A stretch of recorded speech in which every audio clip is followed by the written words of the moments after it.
नमस्कार दोस्तों, मेरे YouTube चैनल में आपका स्वागत करता हूं। जैसा कि आप सबको विदित हो गया होगा समाचारों द्वारा कि हमारे बीच में हमारे देश की एक बहुत बड़ी हस्ती, बहुत महान हस्ती, बहुत महान सिंगर, बहुत अच्छी हमारे देश की प्रतिभा अब हमारे बीच में नहीं रही। जी हाँ, लता मंगेशकर जी।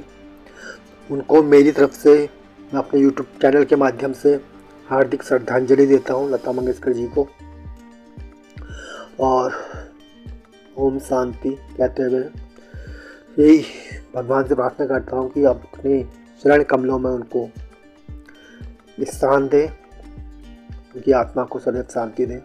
दोस्तों, लता मंगेशकर जी का जन्म 28 सितंबर 1929 को इंदौर मध्य प्रदेश में हुआ था और उनकी मृत्यु आज 6 फरवरी 2022 को मुंबई में हुई।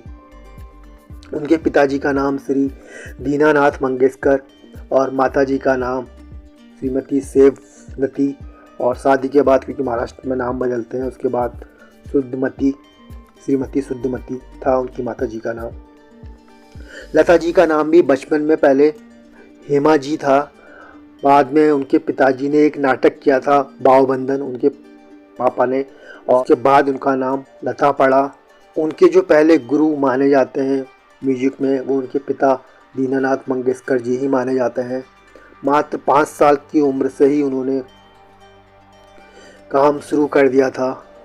अपने पिताजी के नाटकों में ही वो हिस्सा लेती थी, और जब वो मात्र 13 साल की थी तो उनके पिताजी का श्री दीनानाथ मंगेशकर जी का जब देहांत हो गया था तब लता जी की उम्र मात्र 13 साल थी, और 13 साल की उम्र से फिर उन्होंने गाने की शुरुआत कर दी थी। दोस्तों, आगे बढ़ने से पहले मैं आपको वो पुरस्कार बताना चाहता हूँ। वैसे तो वो इतनी महान हस्ती थी कि जितने भी पुरस्कार उनको दिए जाते हैं वो कम ही होते, लेकिन कुछ पुरस्कारों के नाम मैं आपके सामने रखना चाहूँगा और उम्मीद करूँगा कि आप लोग याद रखेंगे कि इस महान हस्ती को हमारे देश की तरफ से ये पुरस्कार मिले थे। दोस्तों, उनको पद्म भूषण मिला था 1969 में, दादा साहेब फाल्के अवार्ड मिला था 1989 में, महाराष्ट्र भूषण मिला था 1997 में, पद्म विभूषण मिला था 1999 में। इसके अलावा हमारे देश का सर्वोच्च पुरस्कार भारत रत्न उनको 2001 में प्राप्त हुआ था। इसके अलावा film fair life time achievement award 1994 में और national special life time achievement award उनको 2006 में प्राप्त हुआ था। दोस्तों, उनको नेशनल फिल्म अवार्ड भी मिले हैं, फिल्म परिचय, फिल्म लेकिन और फिल्म कोरा कागज के लिए बेस्ट फीमेल प्लेबैक सिंगर के। फ्रांस की तरफ से उनको लीजियन ऑफ ऑनर का अवार्ड भी 2006 में प्राप्त हुआ। दोस्तों, लता मंगेशकर जी राज्यसभा की सदस्य भी रही 22 नवंबर 1999 से नवंबर 2005 तक। यूँ तो लता मंगेशकर जी को प्लेबैक सिंगर के तौर पर ज़्यादा जाना जाता है, लेकिन उन्होंने बहुत सारे म्यूजिक जो है प्रोड्यूस भी किए हैं और बहुत सारे म्यूजिक्स का उन्होंने डायरेक्शन भी किया हुआ है। हमारे देश में उनको एक उपाधि नाइटिंगेल ऑफ इंडिया भी दी गई है। इसके अलावा उनको क्वीन ऑफ मेलोडी की उपाधि भी हमारे देश की तरफ से दी गई है।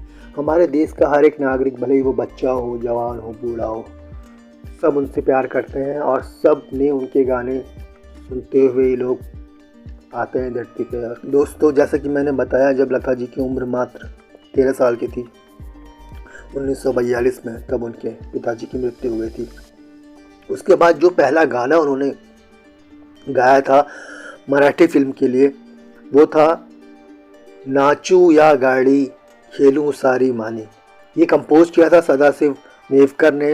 मराठी मूवी थी किती हासल 1942 में, लेकिन किसी कारणवश ये गाना ड्रॉप्ड हुआ उससे, और उसके बाद उन्होंने जो पहला गाना गाया था वो 1942 में ही बाद में मंगला गौर में गाया था, नताली चैत रांची नाव लागी। दोस्तों, पहला हिंदी सॉन्ग जो लता मंगेशकर जी ने गाया था वो माता एक सपूत की दुनिया बदल दे तू। माता एक सपूत की दुनिया बदल दे तू, ये एक मराठी फिल्म थी, लेकिन इसमें हिंदी सॉन्ग था और पिक्चर का नाम था गाजा बाहू 1943 में।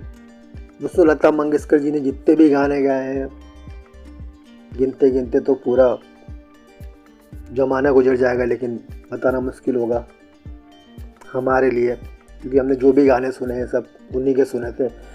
जो भी गाना आप अभी भी सुन लीजिए, कहीं भी सुन लीजिए, उसमें लता मंगेशकर जी का नाम होगा ही होगा। दोस्तों जो पहला हिट गाना लता मंगेशकर जी का माना जाता है, आएगा आने वाला, ये फिल्म आई थी 1949 में महल नाम से, और इसमें जो एक्ट्रेस थी वो मधुबाला जी थी। उसके बाद फिल्में इतनी हैं कि मैं सबके नाम नहीं लूँगा, लेकिन कुछ फिल्मों के नाम लेना चाहता हूँ और आपसे निवेदन करूँगा कि उनके गाने जरूर सुनिए, जैसे बड़ी बहन, आधी रात, अफसाना, दीदार, बैजू बावरा, मदर इंडिया। शंकर जयकिशन के साथ उनकी ऐसी जोड़ी जमी कि आप बरसात के गाने सुनिए, आहा के सुनिए, श्री 420 के, चोरी चोरी के, ये भी एक्टर राज कपूर हैं। इसके अलावा 1958 में Madhumati, super duper hit film. जितनी पिक्चरें हैं, हजारों पिक्चरें होंगी, किन के नाम लें, लेकिन मैं उम्मीद करूंगा कि उनको श्रद्धांजलि देते हुए लोग तो उनके गाने सुनते होंगे, लेकिन इस बीच में ज़रूर सुनिएगा। कुछ और पिक्चर के नाम लूँ, जैसे अलबेला, अनारकली, अमरदीप, मुगले आजम, दिल अपना प्रीत पराई। और एक ख़ास बात दोस्तों, एक गाना उन्होंने 27 जनवरी 1963 में गाया था, ऐ मेरे वतन के लोगों। पैट्रियोटिक सॉन्ग था, देशभक्ति वाला सॉन्ग था। इस गाने को गाते हुए ये कहा जाता है कि उस समय के प्राइम मिनिस्टर श्री जवाहरलाल नेहरू जी की आंखों में आंसू आ गए थे। और आज भी हम ये गाना सुनते हैं, ऐ मेरे वतन के लोगों, तो हमारी आंखें नम हो ही जाती हैं। जितनी फिल्में बताएं कम है। कुछ और नाम लेता हूँ, जैसे गाइड, ज्वेल थीफ, प्रेम पुजारी, शर्मीली, मौसम, सत्यम शिवम सुंदरम, सिलसिला, राम लखन, हजारों फिल्में हैं दोस्तों। मैं एक छोटा सा ट्रिब्यूट देना चाहता था लता जी को, इसलिए मैंने उनके बारे में संक्षिप्त रूप में, बहुत ही संक्षिप्त रूप में कुछ पल आपको जानकारी दी। आपको बता दूं, लता मंगेशकर सबसे अपने घर में बड़ी बहन थी। उसके बाद उनकी बहनें मीना जी, आशा जी, उषा और हृदयनाथ मंगेशकर थे। और इसी के साथ विदा लेता हूँ। भगवान उनकी आत्मा को शांति दे। वो हमारे दिलों में तो रहती ही हैं, आने वाली जो पीढ़ियाँ आएंगी 50, 100, 200, 700 साल बाद भी, वो भी उनके गाने सुन के हमेशा उनको याद रखेंगी। लेकिन मैं विनती करता हूँ कि उनको कुछ ऐसा अवार्ड दिया जाए कि पूरी दुनिया याद रखे। वो अवार्ड्स क्या हो सकते हैं, आप लोग बताइएगा। और इसी के साथ उनको एक बार फिर से श्रद्धांजलि देते हुए ओम शांति, विदा लेता हूँ। कुछ भी मुझसे अगर गलती हुई होगी उनके बारे में बताने में, तो उसके लिए मैं हृदय से माफ़ी चाहता हूँ। लता मंगेशकर जी हमेशा अमर रहेंगी, ये मैं मानता हूँ। जय हिंद, जय भारत।